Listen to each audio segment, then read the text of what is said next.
In the last video, we were left with the following question. What is the pressure difference between the inside of the car tire and the atmospheric pressure? Is it A, the pressure inside the tire is equal to the atmospheric pressure? B, the pressure inside the tire is greater than the atmospheric pressure? Or C, the pressure inside the tire is lesser than the atmospheric pressure? The answer for this one is letter B. The pressure inside the tire is greater than the atmospheric pressure. You're going to imagine, for letter A, if the pressure inside the tire is equal to the atmospheric pressure, that means your car tire is flat. If instead the pressure inside the tire is lesser than the atmospheric pressure, then that means that your tire is compressed or shrunk into a smaller volume because of uh, the pressure inside the tire is lesser as compared to the atmospheric pressure. So the only way that your car tire will run smoothly is when the pressure inside the tire is greater than the atmospheric pressure. When we say that the pressure inside a car tire is equal to 32 pounds per inch squared, or equal to 2.2 times 10 to the 5 pascals, we mean that it is greater than the atmospheric pressure by 1.01 times 10 to the 5 pascals by this amount. So again, when we say that the pressure inside a car tire is 2.2 times 10 to the 5 pascals, we mean that it is greater than the atmospheric pressure, which is equal to 1.01 times 10 to the 5 pascals by 2.2 times 10 to the 5 pascals amount. Thus, the total pressure inside the uh, car tire is equal to 320 kilopascals. When we say gauge pressure, the gauge pressure is the pressure above the atmospheric pressure. And when we say that the absolute pressure is the total pressure, meaning you have your atmospheric pressure plus your known pressure. So that is your absolute pressure. Engineers often use PSIG, meaning your pounds per square inch gauge, or your PSIA, your pounds per square inch absolute, for your gauge pressure and then for your absolute pressure. So let us have an example. This is about finding the absolute and gauge pressure. Water stands 12 meters deep in a storage tank whose top is open to the atmosphere. What are the absolute and gauge pressures at the bottom of the tank? Again, water stands 12 meters deep in a storage tank whose top is open to the atmosphere. What are the absolute and gauge pressures at the bottom of the tank? In this problem, we are asked of the following variables. So our target variables are 1, the absolute pressure, and 2, the gauge pressure.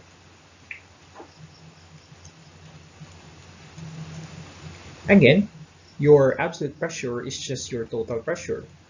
So let us solve the problem. So for your absolute pressure, since this is just your total pressure, so that means your absolute pressure P is equal to your atmospheric pressure plus your pressure at the bottom of the tank. So your absolute pressure is equal to your atmospheric pressure is equal to 1.01 times 10 to the 5 pascals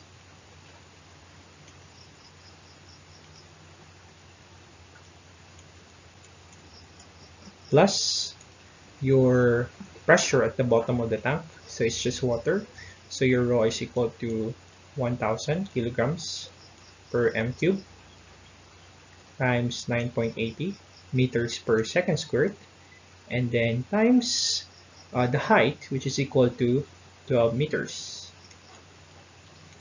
So your absolute pressure is equal to 2.19 times 10 to the 5 pascals, or this is equal to 2.16 atm. Next, let us solve the gauge pressure. The gauge pressure is just a pressure above your atmospheric pressure.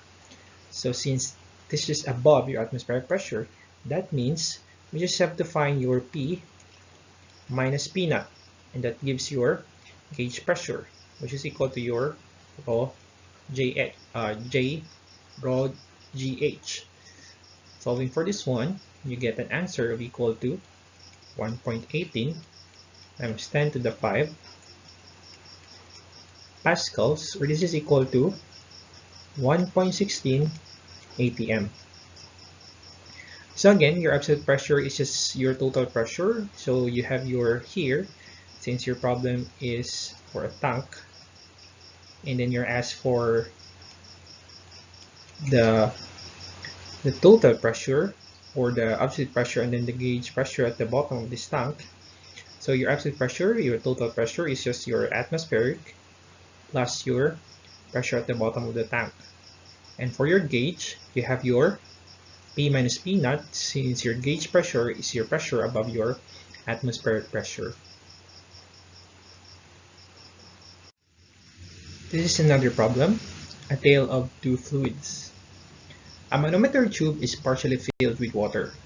Oil, which does not mix with water, is poured into the right arm of the tube until the oil-water interface is at the midpoint of the tube. Both arms are open to the air. Find the height of the oil in the right tube if the height of water is equal to 0.25 meters.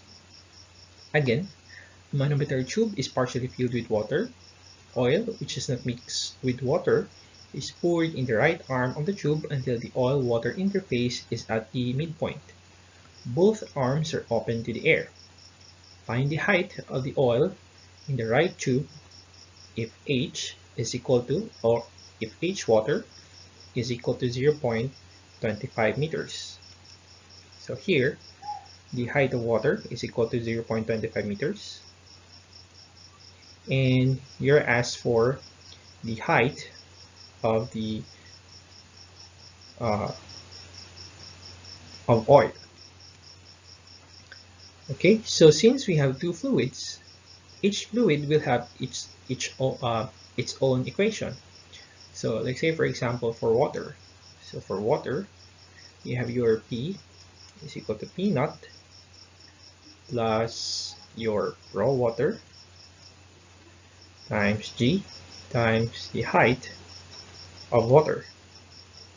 For your oil, you have your P is equal to P naught plus your raw oil times G times H. This is H oil. Okay, now since here both arms are open to the air, your P naught or your atmospheric pressure, your P naught is the same, and here since you have the pressure at the interface or at the bottom of the tube is here, the pressure at the bottom of the tube is the same for both fluid. So since that is the case, we can equate these two equations, and equating that one, you'll get something of the form, you have your H oil is equal to your raw water over your raw oil times the H water. Please play with this equation here, so you'll arrive to this equation here.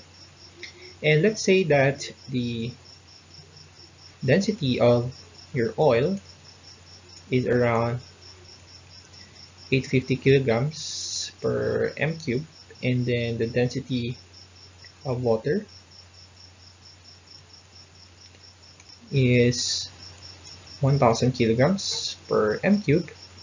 You will get a height of the oil of around 0.29 meters.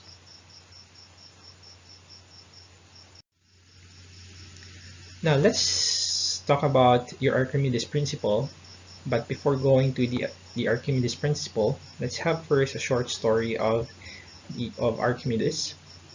So Archimedes has gone down in history as the guy who ran naked through the streets of Syracuse shouting Eureka, or I have it in Greek. So the story behind that event was that Archimedes was charged with proving that the new crown made for Hieron, the king of Syracuse, was not pure gold as the goldsmith had claimed. So there was this goldsmith who made a crown of the king of Syracuse, and he said that it was pure gold. But the king wanted to know if the crown was indeed pure gold, and Archimedes was charged to find out this one. And in the legend or in the story, Archimedes was taking a bath, and the bathtub was full of water, and when he sat down on the tub, there were some water that displaced. And from that on, Archimedes got out of the bathtub and shouted, running on the streets, Eureka, Eureka, or I have it in Greek. So from that, he was able to deduce that the crown or the king, or he can know that the crown was not pure gold by the same principle. So, and you're going to learn that one more in the next slides.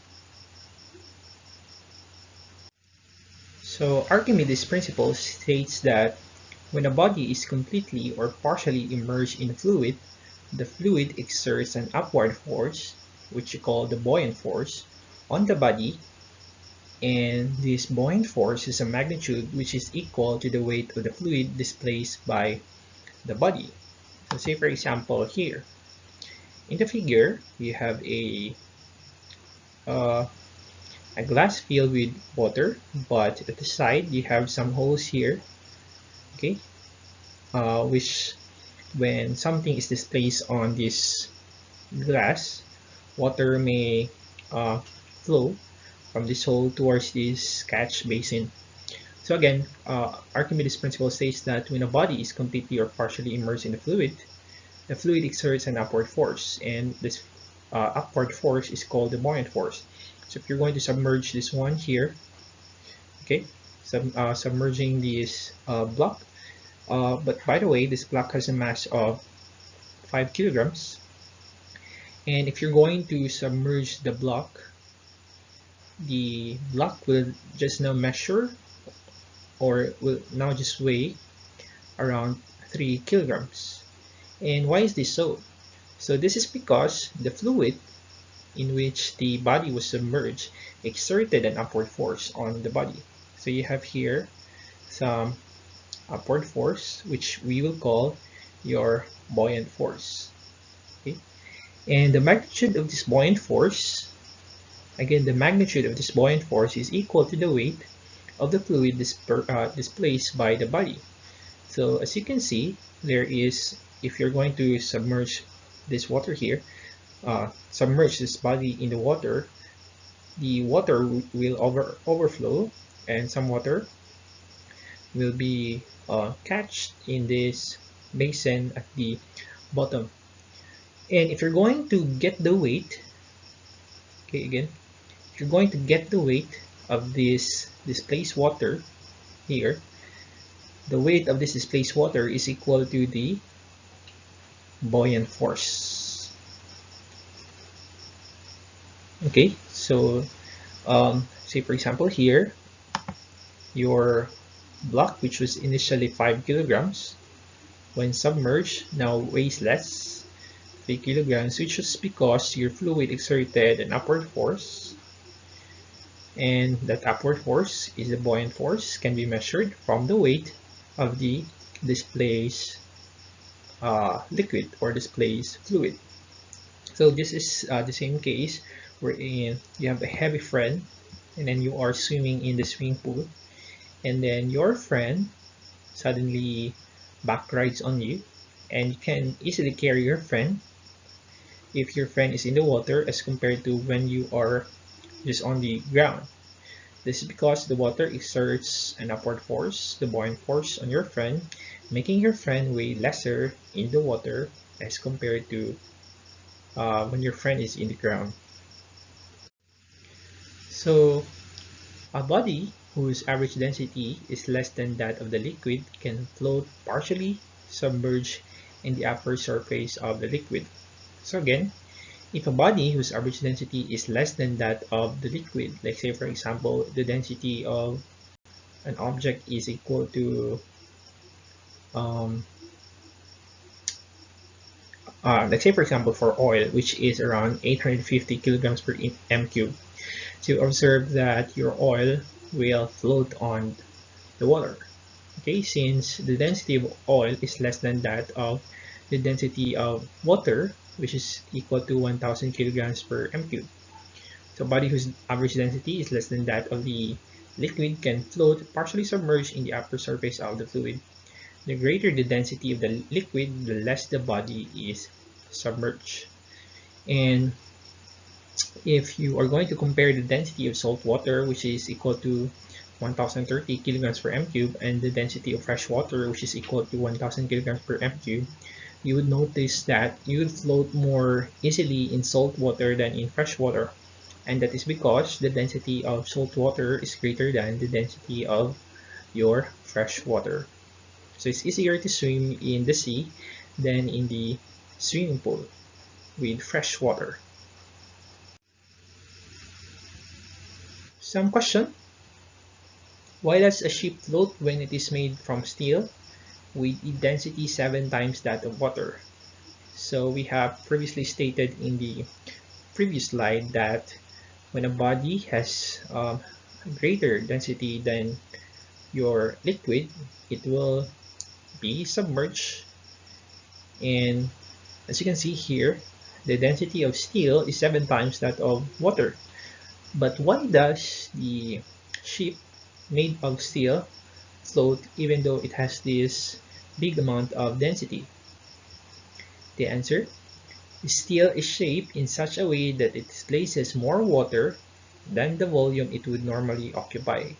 So that means the ship was designed so that it can displace more water, and if it can displace more water than the volume that it would normally occupy, that means there is more buoyant force. The water displaced by the ship's hull weighs as much as the ship does. The greater the volume of the water displaced, the greater the buoyant force. So this is why you have a coin made of steel and a ship made of steel. You'd observe that your coin will be submerged down in water, but your ship is not. And this is again because of the way that the ship displaces more water than it would normally occupy. So let us have an example on buoyancy. You have a 15 kilogram solid gold statue which is raised from the sea bottom. What is the tension in the hoisting cable? Assume that the cable is massless when the statue is A, at rest and completely underwater, and B, at rest and completely out of water. Again, a 15 kilogram gold statue is raised from the sea bottom. What is the tension in the hoisting cable? Assume massless when the statue is A, at rest and completely underwater, and B, at rest and completely out of water. So in the first case, you're asked for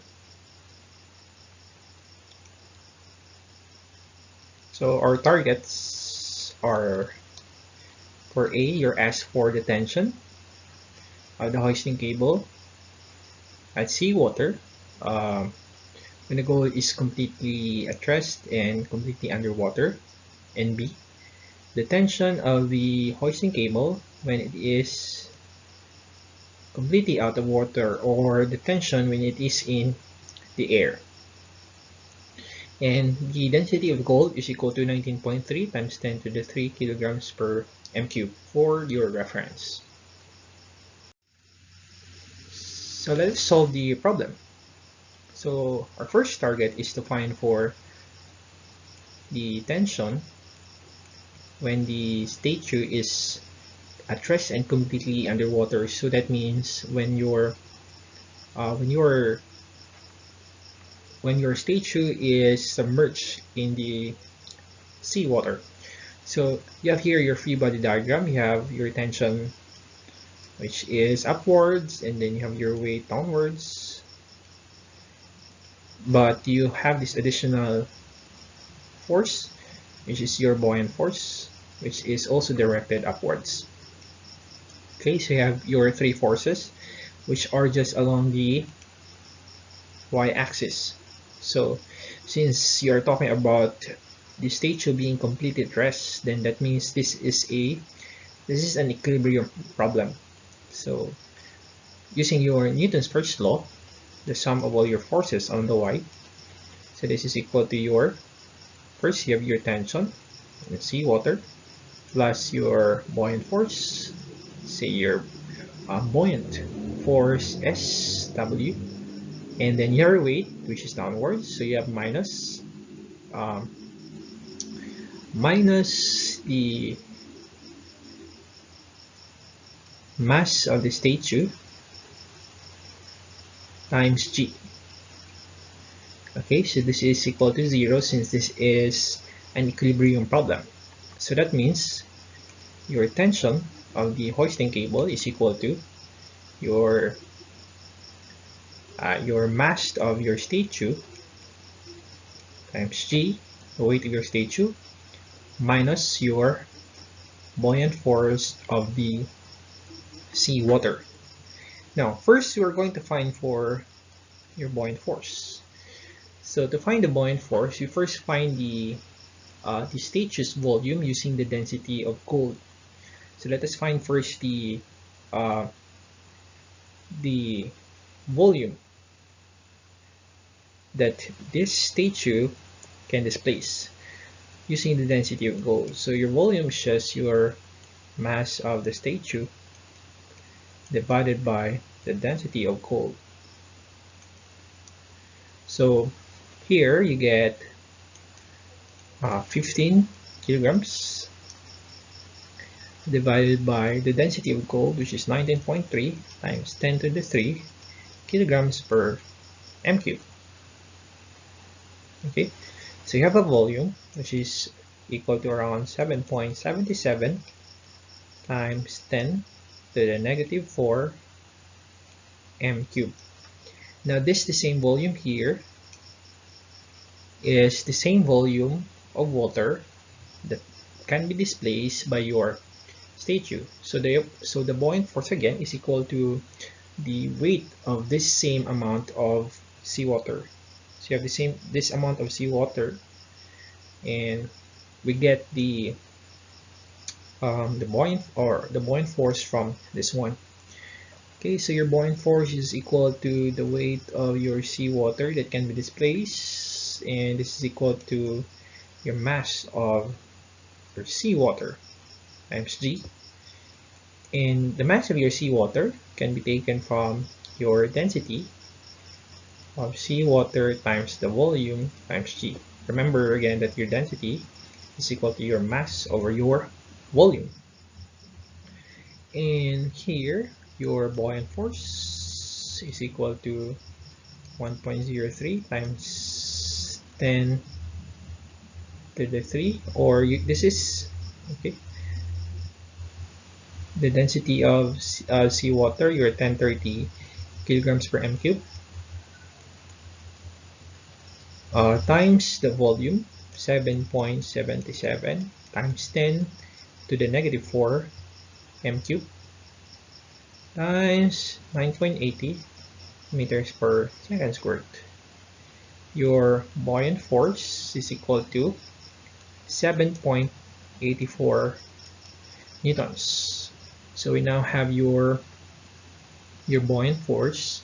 So we can now solve for the tension in the seawater. Tension while your statue is under the seawater, and then this is equal to your m statue times g minus your buoyant force. So you have here your 15 kilograms times 9.80 meters per second squared minus 7.84 newtons. So you get a tension which is equal to around 139 newtons. So for a brief recap, we are looking for the tension of the hoisting table when the statue is completely underwater and at rest. So we solve this one using your Newton's first law. Okay, and from your Newton's first law, we have this equation here. But we need to find first your buoyant force. The buoyant force is equal to the weight of the liquid or the fluid that can be displaced by this statue here. So what we first did was to find for the volume of your cold statue that and from that we're going to use that volume to find for the buoyant force. So you have your volume here, and then from that we use this volume to find for your buoyant force, and we got your buoyant force, and from that we solve for your tension in your hoisting cable when your gold is completely submerged and at rest. So this is the same concept with the crown. Okay, so if that is not a pure gold, so what will happen is that if that was not a pure gold, it will displace lesser water, okay, as compared to the gold. So if it was fake, then it should have a lesser density compared to gold, so it would displace lesser water. And the only way to find if that was true, that was a real gold, was by finding the density of that material, or comparing the volume of the fluid with a pure gold and then a crown which was mixed with some other metals. For the next problem, let us solve for the tension when your statue is completely out of water, or that is the tension in the air of your hoisting cable. So just like earlier, you just have your tension in the air.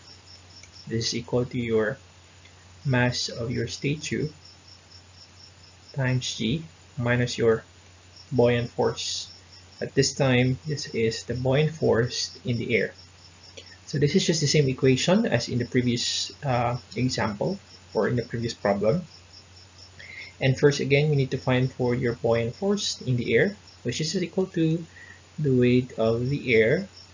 This is equal to your mass of the air times g, or this is your raw air times the volume times g. And we still have the same volume, so your buoyant force in the air is equal to the density of air, which is equal to 1.2 kilograms per m cube, times the same volume, which is 7.77 times 10 to the negative 4 m cube, and then times 9.80 meters per second squared. And you get your buoyant force in your air, which is equal to 9.1 times 10 to the negative 3 newtons. But this is a very small force, and if you're going to subtract that one to your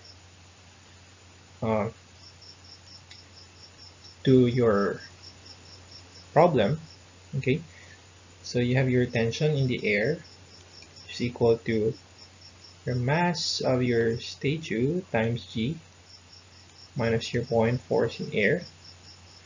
By the way, your mass of your statue times your g, that is equal to 147 newtons. And if you're going to subtract your buoyant force, which is equal to 9.1 times 10 to the negative 3 newtons, you still get something which is equal to around 147 newtons. So that is the reason why when in air, okay, we do not usually take note of your buoyant force. If you can remember in the previous lessons, many of our problems is, like say for example, you hang something on the ceiling And again, your area is a fluid, but in that case, we do not include your buoyant force because this effect is very small uh, to be observed when you're dealing problems with objects which are in air. Another topic that we are going to talk about is your surface tension. So the surface of a liquid behaves like a membrane under tension, so it resists being stretched. And this force on your fluid is called your surface tension. The surface tension allows the insect shown in the figure or in the video to walk on the water. So what really happens in the surface of your liquid is that the molecules in your liquid are attracted by your neighboring molecules. Like say for example around here. So this molecule here is attracted by your neighboring molecules. Now at the surface, the unbalanced attraction causes the surface to resist being stretched, and the molecules in the interior, on the other hand, are equally attracted in all directions. So in the surface, there is this unbalanced attraction, which results to your surface to resist being stretched. Your surface tension explains why freely falling raindrops are spherical, not teardrop shaped. Okay, so again, your freely falling raindrops are spherical, not teardrop shaped, and this explains why hot soapy water is used for washing. So, like say for example, if you have some oil on your dishes, so what you usually do is you apply soap to remove the grease on your dishes. Now the grease or the soap can break the surface tension. That is why it can clean your dishes.